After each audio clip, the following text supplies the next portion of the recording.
بسم اللہ الرحمن الرحیم.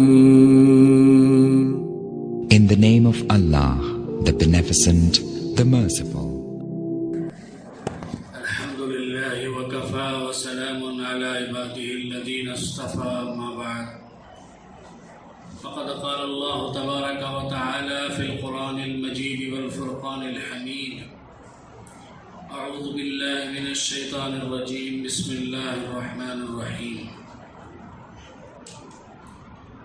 ومن يطع الله والرسول فأولئك مع الذين أنعم الله عليهم من النبيين والصديقين والشهداء والصالحين وحسن أولئك رفيقا.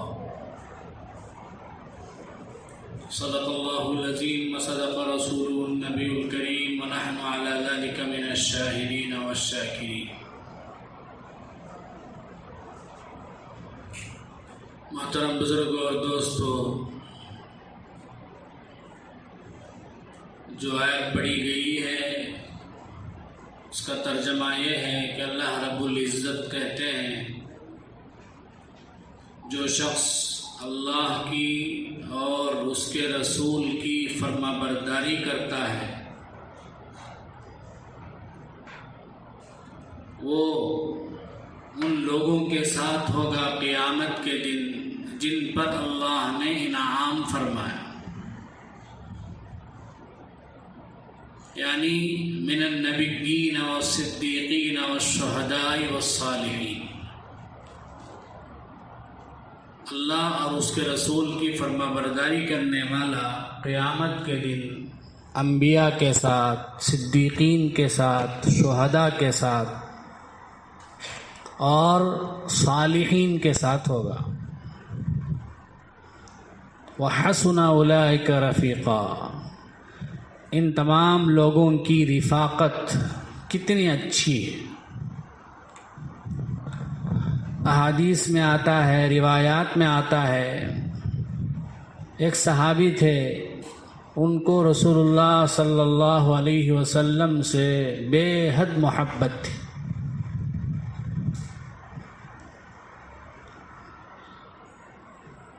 ایک مرتبہ وہ نبی کریم صلی اللہ علیہ وسلم کے پاس آ کر کہنے لگے، اے اللہ کے نبی، جب تک میں آپ کی مجلس میں رہتا ہوں مجھے سکون ملتا ہے، راحت ملتی ہے، دل کو ایک قسم کا اطمینان حاصل ہوتا ہے، لیکن جیسے ہی میں گھر چلے جاتا ہوں تو بے اطمینانی، بے سکونی لاحق ہو جاتی ہے، بے اطمینانی لاحق ہو جاتی ہے، میرا چین ختم ہو جاتا، میری راحت ختم ہو جاتی ہے. اس کے بعد میں دوڑ کر آپ کی مجلس میں آتا ہوں، آپ کا چہرہ انور دیکھتا ہوں، آپ کی باتیں سنتا ہوں تو مجھے سکون مل جاتا ہے، راحت مل جاتی ہے، اطمینان حاصل ہو جاتا ہے. دنیا میں تو یہ آپ کو دیکھ کر میں سکون حاصل کر لیتا ہوں، آخرت میں کیا ہوگا؟ اس لیے کہ میں ایک ادنا درجے کا ایمان والا ہوں. پتہ نہیں میرے مرنے کے بعد مجھے جنت نصیب ہوگی یا جہنم، مجھے کچھ معلوم نہیں. آپ تو بخشے بخشائے ہیں، آپ یقیناً جنت میں ہوں گے. وہاں اس طرح کی مجھے بے اطمینانی حاصل ہوگی، بے سکونی حاصل ہوگی، میرا چین ختم ہو جائے گا. تو میں کیسے آپ کو دیکھ سکوں گا اور کیسے میں اطمینان حاصل کر سکوں گا، کیسے سکون حاصل کر سکوں گا؟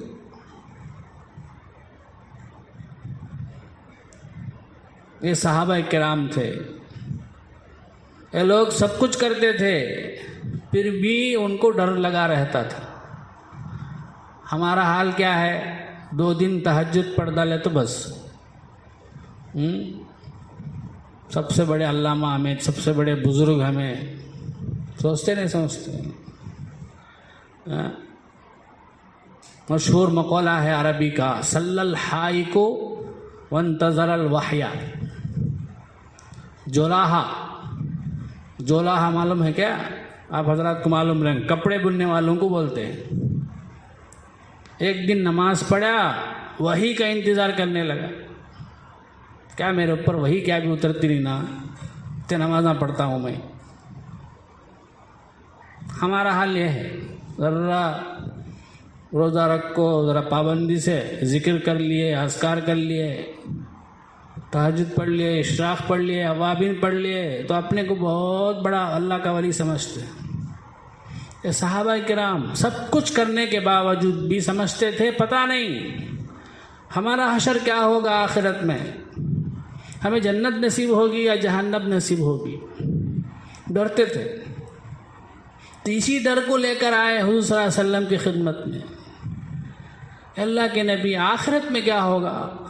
دنیا میں تو آپ کا چہرے انور دیکھ کر میں سکون پا لیتا ہوں، راحت حاصل کر لیتا ہوں، آخرت میں کیا ہوگا؟ آپ تو انبیاء کے سردار ہیں، اللہ کے پیارے ہیں، آپ تو بخشے بخشا ہیں، آپ تو یقیناً جنت میں ہوں گے، میرا معلوم نہیں میں کہاں رہوں گا، وہاں کیسے میں سکون حاصل کروں گا، کیسے میں اطمینان حاصل کروں گا؟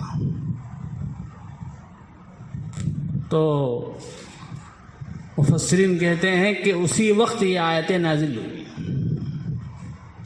جس میں اللہ نے بشارت دی ہر ایمان والے کو۔ اس صحابی کی برکت سے ہم لوگوں کو بھی بشارت مل گئی۔ اے صحابی، آپ کے لیے نہیں ہے، قیامت تک آنے والا جو بھی مومن اللہ کی مانے گا اپنی زندگی میں، اپنی زندگی کے ہر معاملے میں اللہ کی بات مانے گا، اللہ کے حکموں پر چلے گا اور رسول کے طریقے پہ چلے گا، رسول کی سنتوں پر چلے گا، وہ قیامت کے دن صرف نبی پاک صلی اللہ علیہ وسلم ہی نہیں بلکہ جتنے انبیاء ہیں تمام انبیاء کے ساتھ ہوگا، صدیقین کے ساتھ ہوگا، شہداء شہیدوں کے ساتھ ہوگا، بزرگوں کے ساتھ، اولیاء اللہ کے ساتھ ہوگا۔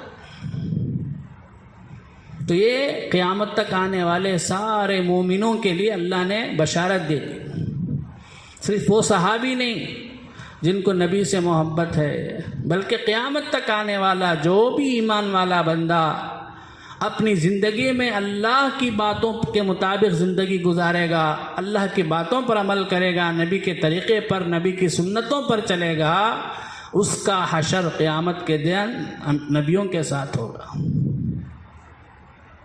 کیا مطلب؟ انبیاء کا جو مقام ہے، جو درجہ ہے، وہاں اس کو بھی وہی درجہ ملے گا؟ ایسا نہیں ہے، بلکہ مہمان بنا کے کبھی ان کو وہاں بھیج دیں گے تھوڑی دیر کے لیے، یا کبھی انبیاء علیہ السلام ہی ان سے ملنے آ جائیں گے۔ بعض کہتے ہیں کہ یہ جہاں رہیں گے وہیں سے ان کو دیدار کرا دیا جائے گا۔ تو بہرحال جو بھی صورت ہو، جو اللہ اس کے رسول کی اطاعت کریں گے ان کے لیے یہ بشارت ہے، یہ فضیلت ہے، یہ انعام ہے کہ قیامت کے دن اللہ ان کو انبیاء کی معیت نصیب کریں گے، انبیاء کا ساتھ نصیب کریں گے۔ کتنی بڑی بات ہے! صحابہ کرام اپنی پوری زندگی نبی صلی اللہ علیہ وسلم کی اتباع میں گزارتے تھے۔ حضرت عبداللہ بن مسعود رضی اللہ تعالیٰ عنہ ایک مرتبہ جمعے کی نماز کے لیے آ رہے تھے،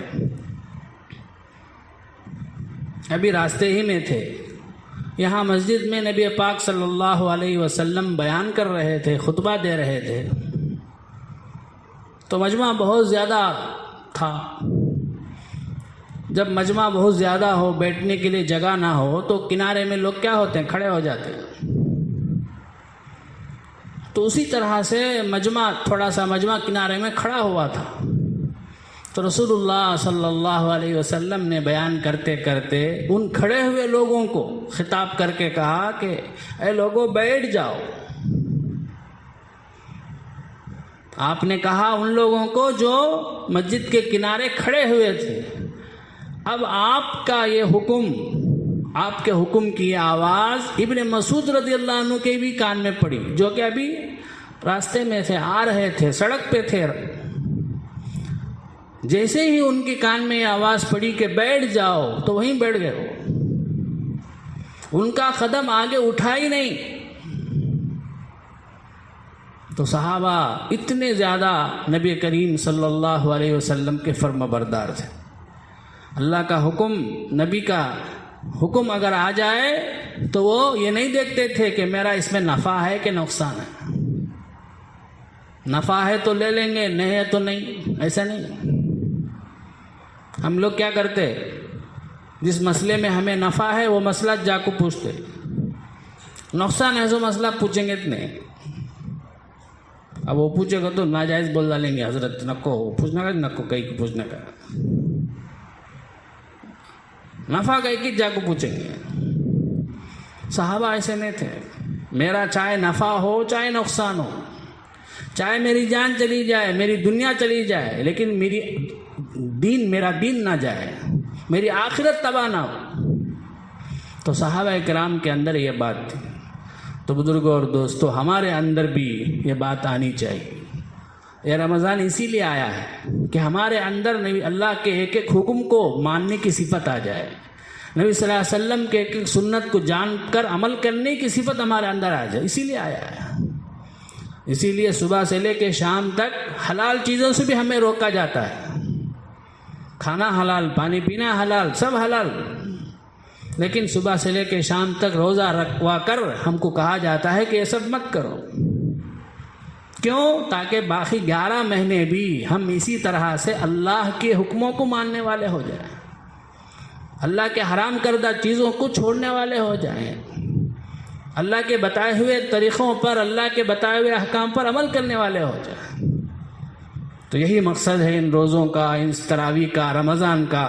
اللہ تبارک و تعالی ہمیں اس مقصد کو حاصل کرنے کی توفیق عطا فرمائے، اور اپنی پوری زندگی اللہ اور اس کے رسول کے حکموں پر چلنے کی توفیق عطا فرمائے۔ آمین۔ وآخر دعوانا الحمدللہ رب